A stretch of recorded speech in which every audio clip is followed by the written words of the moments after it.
Olá, meus queridos amigos, bom dia para você, que Deus abençoe seu dia, meu irmão, minha irmã, meu querido, minha querida, que Deus abençoe ricamente a sua vida, né? Vamos aí para mais um conteúdo importante, baseado na palavra de Deus, né?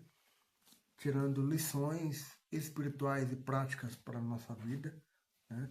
Então isso é fundamental, né? Então vamos aí para mais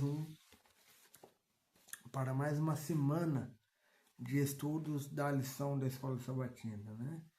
Lições de fé de Josué, exatamente. Então estamos aqui na quinta semana extraindo lições importantes para a nossa vida, né?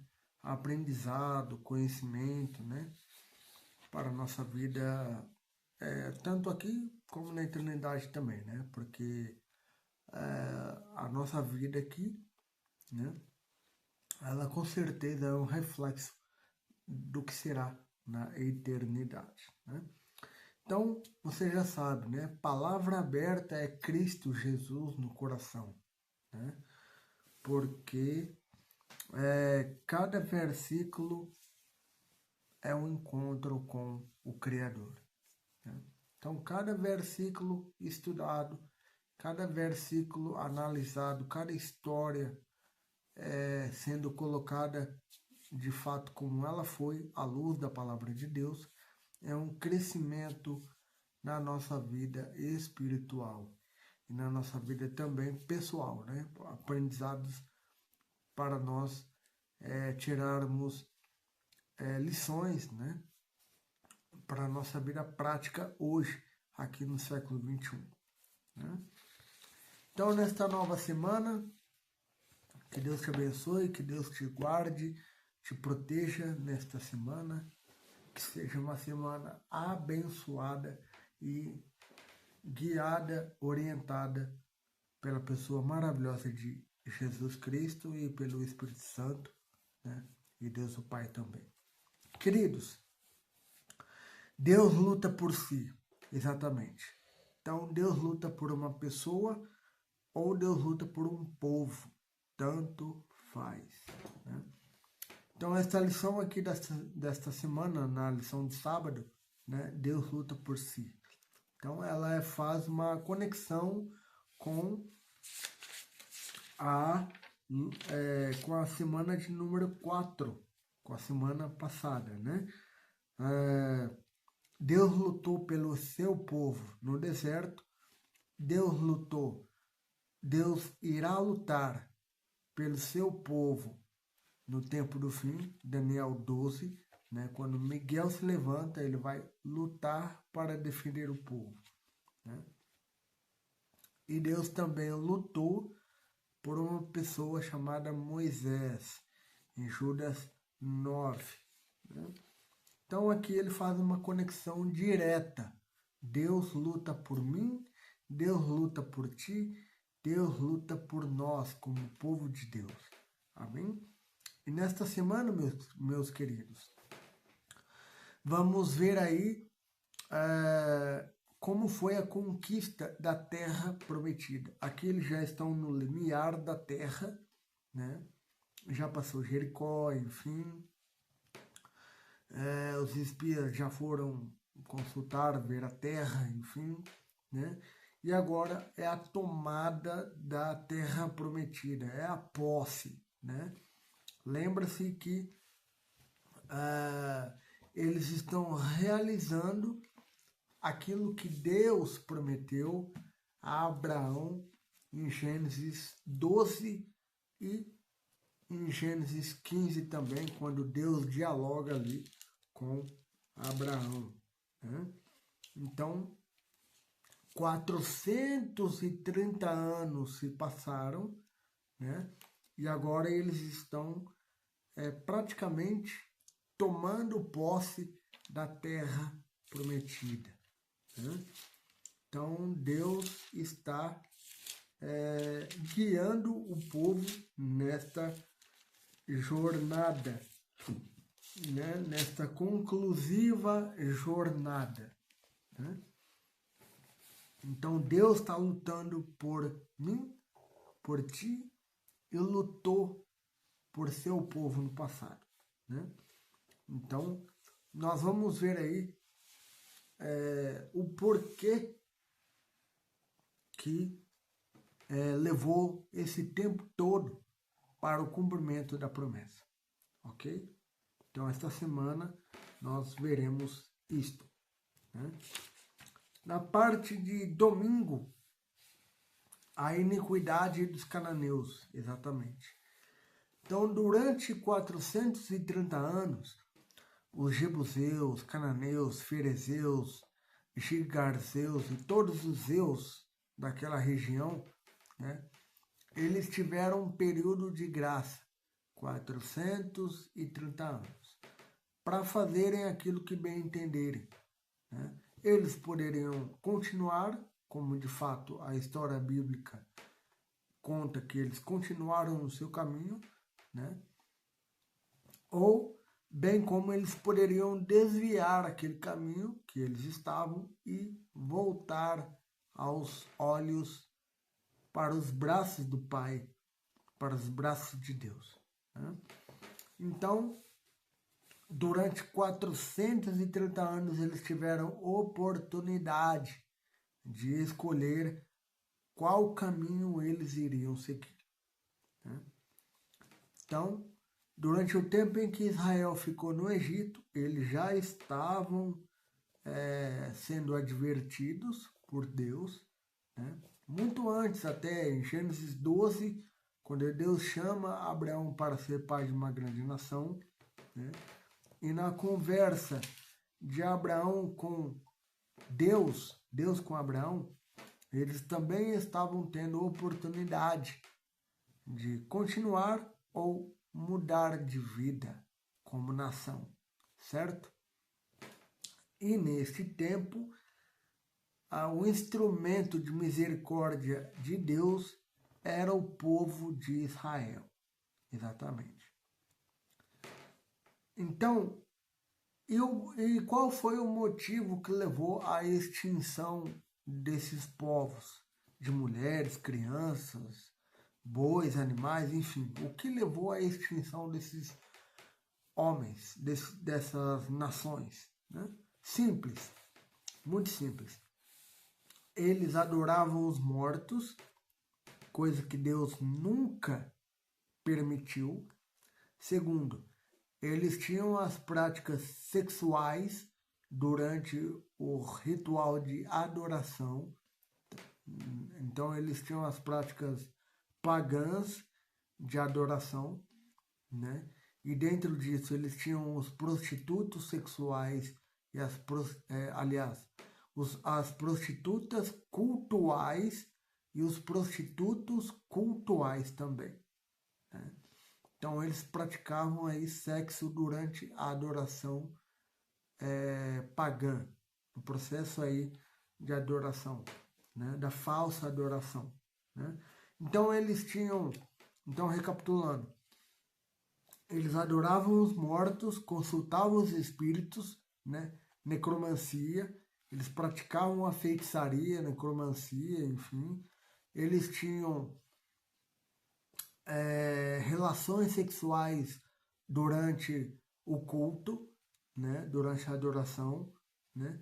E terceiro ponto, eles sacrificavam seus filhos no altar para os deuses, para aplacar a ira dos deuses. Então essas eram as 3 abominações que Deus repreendeu fortemente em sua palavra, em sua palavra, né? Ou seja, Deus repreende fortemente a consulta aos mortos, né? A adoração aos mortos. Deus repreende fortemente as relações sexuais como parte da adoração, né? E Deus repreende violentamente, fortemente, ao sacrifício humano de crianças, né? Quer seja menina ou menino, sendo criança, eram sacrificadas para aplacar a ira de um deus pagão, correto? E eles tiveram 430 anos para escolher se permaneciam assim ou abandonavam tais práticas. E eles persistiram nesses caminhos, nessas idolatrias, e eles receberam a punição como forma de juízo, tendo instrumento Israel. Então, Israel, ele foi um instrumento de juízo para essas nações, né? E veja bem que Deus utiliza quem Ele quer, né? Então, quando Israel estava em idolatria, quando Israel estava em profundo paganismo, Deus usou a Síria para ser instrumento de juízo para Israel. Quando Israel estava na idolatria, quando Israel estava no paganismo, mergulhado no paganismo, Deus usou a Babilônia para ser instrumento de juízo contra o povo de Deus. Então, não é porque é Israel que ele é protegido pelo céu. Não. Independente, Deus é imparcial. Então, Israel levava uma vida certa, neste caso aqui, né, dos 40 anos do deserto, enfim, dos desafios todos que a gente sabe, né, pós-Egito, né, Deus utilizou Israel como ferramenta de juízo, como instrumento de juízo para executar juízo nas outras nações, porque as outras nações não estavam agindo de acordo com a vontade de Deus. E Deus gostaria muito que essas nações fossem salvas. Importante destacar também, antes de irmos para segunda-feira, o seguinte: não é porque as crianças foram mortas que significa dizer que elas estão eternamente perdidas. Uma coisa não tem nada a ver com a outra, ok? Juízo cívico é uma coisa, salvação eterna é outra coisa. Então não então Israel matou, né, exterminou a nação. Não é porque eles exterminaram a nação que eles estavam fazendo juízo eterno. Não. Eu acabei de falar e volto a repetir. Juízo cívico é uma coisa e salvação é outra coisa. Então Deus, na sua infinita bondade e misericórdia, sabe separar muito bem essas duas coisas. Então é claro que haviam crianças que eram inocentes, isso é óbvio, né? E pela obviedade, né, Deus, em sua infinita bondade e misericórdia, sabendo disso, permitiu que eles morressem para que eles tivessem a oportunidade de um dia, não muito longe, quando Cristo voltar, eles ressuscitarem e estarem para sempre com Cristo Jesus. Amém? Eu particularmente creio nisso, fortemente, né? Então a iniquidade, ela tem um limite. O limite foi de 430 anos, 215 anos do chamado de Abraão em Gênesis 12 até o Egito, até a entrada do povo no Egito, né, por meio de José, né, um dos filhos de Jacó, né, mais 215 anos da entrada do Egito, passando aí pela opressão sendo libertados pelo Egito, caminhando pelo deserto até chegar no que estamos a falar nesta lição hoje. Então, 215 anos de um lado, 215 anos de outro, 430 anos, totalizando aí o tempo de graça que este povo teve para se arrepender. Ok? Tal qual foi com Nínive no tempo de Jonas, tal qual foi com Babilônia também, Egito, Assíria e várias outras nações. Né? Então vamos lá. O juiz supremo, segunda-feira. Né? Então aqui podemos perceber que a santidade de Deus ela não é negociada com o pecado, entendeu? Pecado é pecado e santidade é santidade. E santidade, por ser santidade, ela, quando se encontra presente na vida de um cristão, ou na vida do próprio Deus aqui, né? Ela é incompatível com o pecado. Então, logo, alguém será destruído. Ou o pecado destrói a santidade, ou a santidade destrói o pecado. Né? Nesse aspecto, a santidade é que deve destruir o pecado e não o contrário. Entende? Então, é como eu falei, e volto a repetir, Israel nesse tempo ele foi instrumento de juízo, né? Mas houve tempo em que Israel foi instrumento de iniquidade. E Deus, na sua infinita bondade e misericórdia, para chamar a atenção de seus filhos, usou outras nações para como ferramenta de juízo, para executar juízo contra Israel. Né?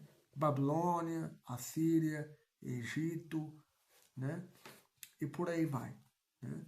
Chamando o povo assim para a santidade. Né? Então veja, de Levítico 11, verso 44, ali no final, quando no contexto ali do comer e não comer, né? Da alimentação. Né? Deus nos faz um convite, Deus nos chama para que sejamos santos, assim como Ele é. E 1 Pedro 2,9 também Deus nos chama, Deus nos convida a sermos santos como Ele é. Então, passando pelo profeta Isaías, Levítico diz para sermos santos como Deus é santo. O profeta Isaías também tem essa mesma visão, né? Por exemplo, ali em Isaías 6, né? Que Isaías tem uma visão ali do trono, da adoração, né? Dos anjos adorando a Deus, santo, santo, santo. E lá no final da Bíblia, 1 Pedro, Apocalipse, né, que também evoca a adoração, né? Deus nos chama para sermos santos, assim como Ele é. Né? Então, Ele revela assim, com a sua santidade, Ele revela o caráter, o seu caráter, o caráter dele é santo. Né? O caráter de Deus é santo, o caráter de Deus é imutável, ele não muda, ele não existe variação de sombra, não existe variação de mudança, enfim. Né? E Deus, ele não tolera qualquer rebelião aberta ou veladamente contra ele. Né? Deus explica, Deus orienta, Deus ensina, Deus guia, Deus mostra, Deus capacita. Né? Mas quando a nação ou uma pessoa, quem quer que seja, deliberadamente se rebela contra Deus, Deus, é claro que na sua infinita bondade e misericórdia precisa fazer alguma coisa, né? Porque a santidade dele não pode coabitar com o pecado. Não existe possibilidade alguma da santidade viver juntamente com o pecado. Ou é um, ou é outro. Ou é luz, ou é trevas. Assim como a luz de uma casa, quando ela é acionada, ela domina tudo. Nenhuma sombra existe. Assim, é também o contrário. Quando a luz de uma casa ela é desativada, a sombra domina. Não tem como ligar o interruptor e ter uma parte luz e uma parte sombra. Não tem isso. Fisicamente não tem como. E no mundo espiritual tem o mesmo sentido. Não tem como a santidade conviver lado a lado com o pecado. Ou é um, ou é outro. Né?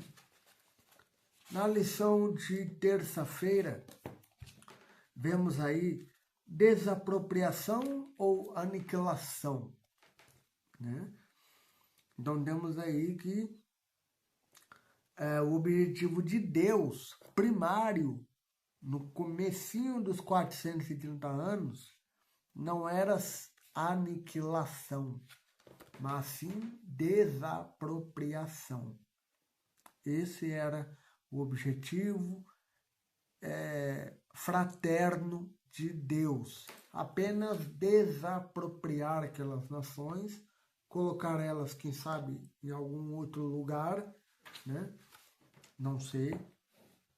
Mas com o decorrer do tempo, da história e das escolhas que eles fizeram, Deus não teve outra saída, a não ser aniquilar toda aquela nação, né? E veja que Deus faz isso por meio do profeta Josué. É por isso que a guerra ela se torna santa. Por quê?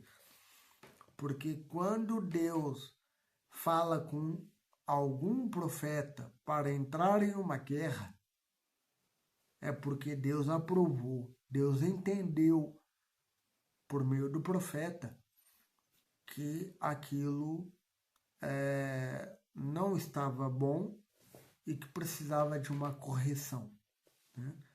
Assim como um pai educa seu filho, corrige seu filho, também Deus não é diferente, né? E eu preparei um material aqui todo especial, né? Um outro vídeo a respeito aí falando, né, da Guerra Santa, né, no livro de Josué, e puxando aí um pouco, falando aí a respeito das cruzadas, enfim, né, que eles pensaram que Deus estava com eles, né, mas na verdade eles estavam usurpando a autoridade de Deus, né, usurpando aí como é que fala? Usurpando o assim, diz o Senhor. Né? Eles falavam, né? Estamos indo em nome do Senhor e tal, e vamos ganhar, e vamos conquistar e tal. Mas, na verdade, é que eles estavam ali redondamente enganados, né? Não havia profeta, não havia necessidade, o contexto e a história e a geografia eram outros tempos.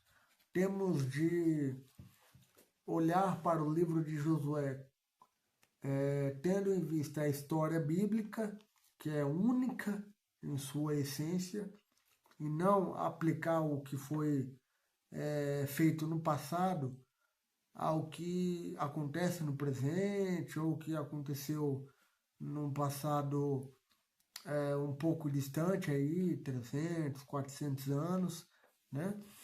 Então, não podemos fazer este anacronismo, né? Não podemos jamais fazer este anacronismo, né? Porque os tempos eram outros, a geografia era outra, a história era outra. Deus havia chamado uma nação para ser... Deus havia chamado Abraão para ser pai de uma grande nação, diferente de chamar um povo para ser militarmente expansionista, como foi o caso de Roma, por exemplo, né? Uma coisa não tem nada a ver com a outra, né? Então eu expliquei isso mais ou menos ali num outro material, num outro vídeo, né, que também será postado aqui no canal, ok? Então, eles foram aniquilados pela escolha deles, e não pela escolha de Deus. Deus, em 1 Pedro 3, né, ali diz que Deus não tem prazer na morte do ímpio. Deus não tem prazer na morte do justo e também Deus não tem prazer na morte do ímpio. De nenhum, a raça humana pertence a Deus. Como pode então Deus ter prazer na morte de quaisquer de seus filhos? Não tem lógica nenhuma. Mas Deus, na sua infinita bondade e misericórdia, permitiu, para o atenuamento da gravidade, né, que aquelas nações fossem levadas a juízo e a juízo severo, né? E também por escolhas deles, e não Israel estava respondendo ao que eles estavam praticando há 430 anos. Apenas isto. Israel estava respondendo à escolha deliberada de 430 anos daquele povo, né? Então veja, lição de quarta, livre escolha, exatamente, é o que foi comentado aqui, volto a dizer, né? Eles estava nas mãos deles o herem, exatamente, palavra hebraica para destruição, aniquilamento total, né? Aniquilação total. Estava nas mãos deles, tão somente nas mãos deles, né? A escolha era deles, né? E a escolha era deles quanto à destruição ou então a permanência na terra, né? E por outro lado, a escolha era de Israel. Ou seja, como assim? Como assim? Israel deveria apenas executar juízo. Não deveria jamais se apropriar dos despojos e de fazer saqueamento, né? Quando Deus chama o seu povo para lutar, né, Deus proíbe sumariamente o apropriamento das coisas dos oponentes. Então temos aí a lei da guerra, está lá em Levítico, aliás, Deuteronômio 20, né? Você pode ler aí esse capítulo todo, né? Então nós temos aí a lei da guerra, e uma das leis era para se evitar saqueamento e apropriação indevida dos objetos do oponente vencido, né? Então, era apenas para destruir completamente, porque a graça já havia sido dada, eles haviam debochado, haviam desprezado a graça, agora era hora de juízo pleno, total, o herem total, ok? Então, Israel funcionou como ferramenta de juízo para aqueles povos, ok? Então, era apenas para destruir e deixar lá, só. Quinta-feira, né, estamos aí no final já da semana, né, do conteúdo desta lição aqui, né? O príncipe da paz, né? Então, veja bem, temos aqui que caso os planos de Deus fossem levados a efeito, nada de guerra teria acontecido, né?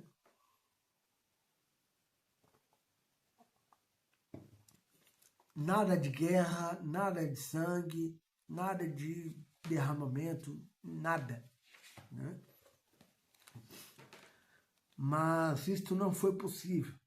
Só que, veja bem, por meio da guerra é que Deus trouxe a paz novamente para aquele mundo, para aqueles dias, né? Então veja, porque precisamos de ter também uma visão não só histórica do presente, né, mas do futuro, né? Ou seja, o Messias é descrito como o príncipe da paz, Isaías 9:6, né? Então, ele nos dará início, quando ele voltar, né? Ele dará início ao reino eterno de paz, quando ele voltar. E é uma paz inigualável, né? Não é uma paz por meio da guerra, que ele precisou de usar dessa ferramenta no Velho Testamento para manter a paz. A paz que ele vai dar agora no Novo Testamento, quando ele voltar, né, já é uma paz sem guerra, né? Uma paz aí. Por que sem guerra? Porque ele vai acabar com o pecado. Lembra do pecado que foi dito na semana passada, na lição 4? Né? Então, acabando com esse conflito cósmico, acabam-se as guerras, né? E aí vem o reino eterno de paz, né? Então, temos também aqui, ó,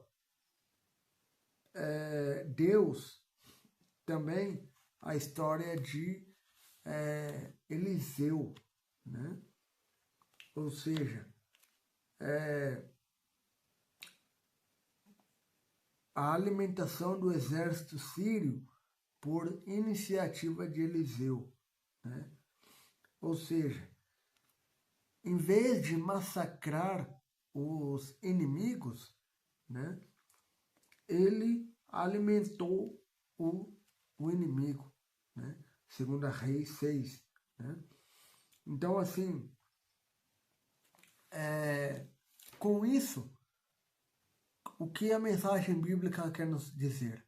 Quer nos dizer o seguinte, que o ideal supremo, a paz, que sempre foi o desejo de Deus para o seu povo, quer fosse Israel ou não. A paz é para todos, né? Então, assim, por muito que Deus esteja envolvida num conflito cósmico, né, que também afetou o planeta Terra, né, o objetivo final da redenção não é um conflito perpétuo, mas sim um reinado eterno de paz. Ou seja, livres do mal, livres da opressão, livres da escravidão, não só física, né? Como no passado houve por diversas nações, mas em primeira análise, em última análise, escravos do pecado. Deus não quer que sejamos mais escravos do pecado. Deus quer que sejamos livres, libertos, cheios de paz, né? Cheios de paz. Então, podemos perceber que Israel teve a oportunidade de massacrar os sírios, né? Os sírios, mas eles deixaram ali alimentos, né? De acordo ali com a história bíblica em 2 Reis 6:22, né? Ou seja, mostrando mais uma vez que a paz era plano de Deus. Sempre foi o plano de Deus, né? Sempre. Em toda a história bíblica e na história mundial, a paz sempre foi o objetivo de Deus, né? Então, na lição de sexta agora, né, para encerrar a semana, podemos perceber que aquela palavra bíblica, né, irai-vos, mas não pequeis, ela pode muito bem ser atribuída para Deus, né? Por quê? Porque Deus é tardio em irar-se. Como eu bem falei há pouco, né? Deus não tem prazer na morte de ninguém, né?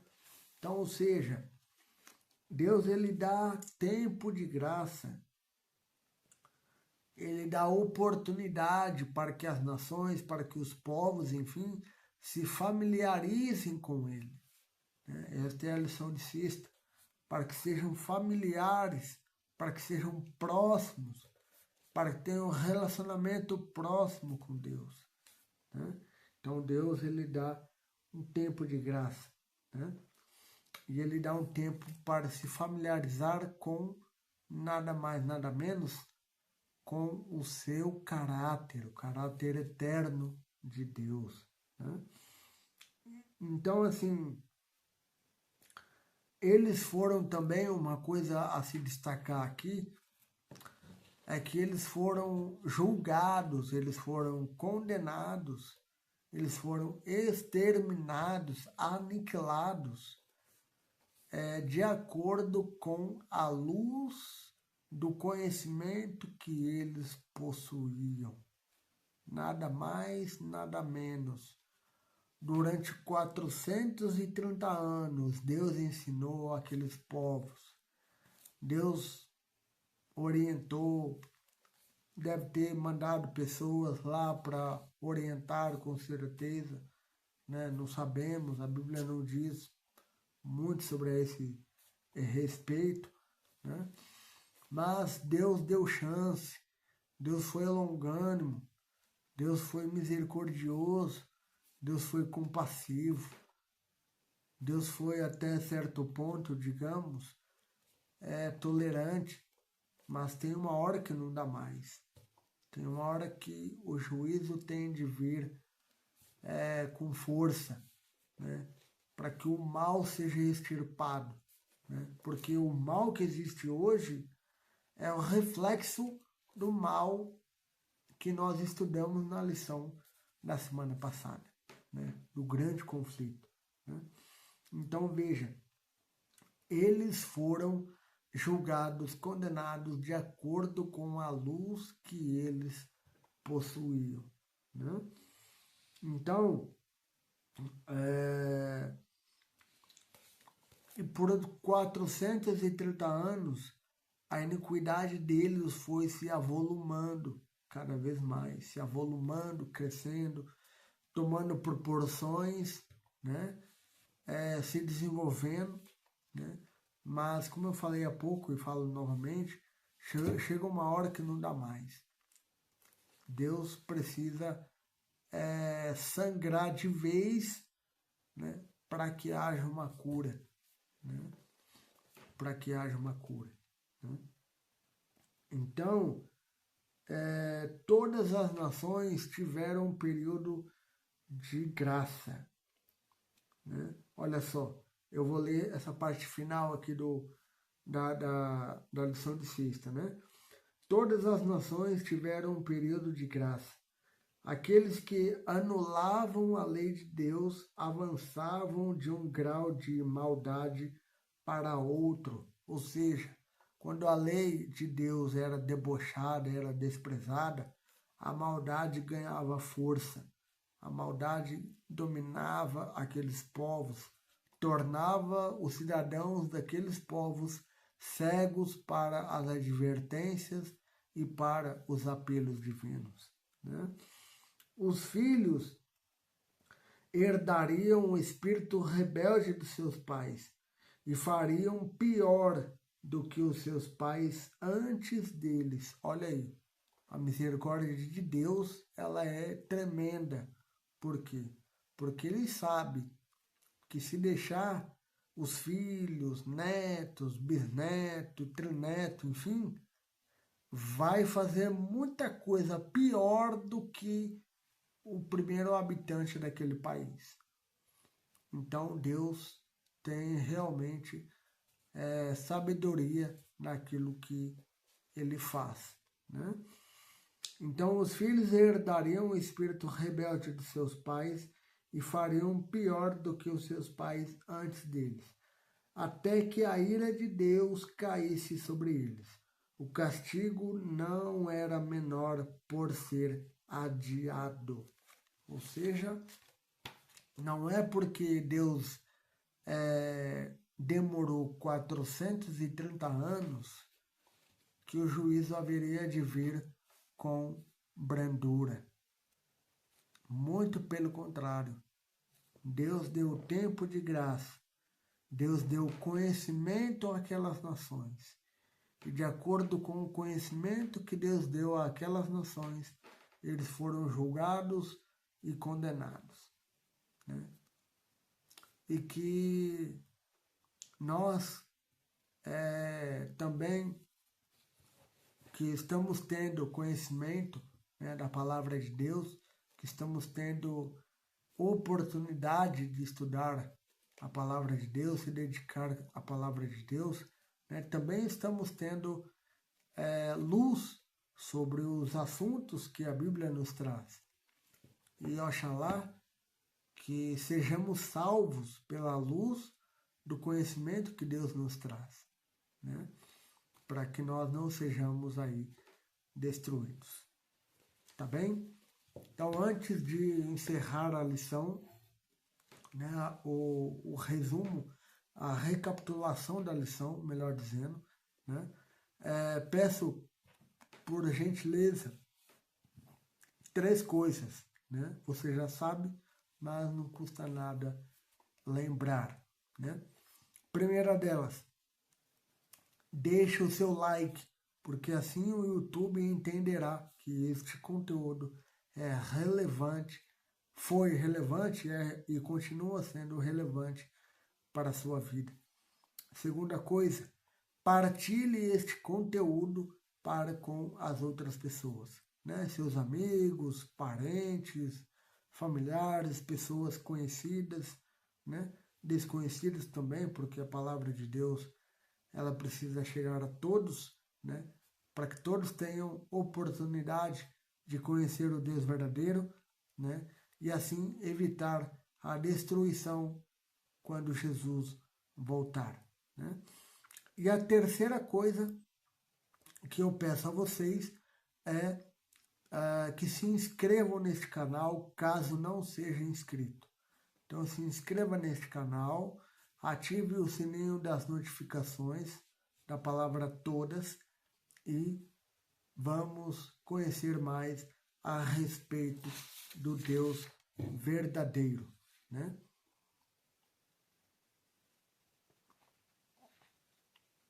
Este foi o resumo da lição de número 5, né?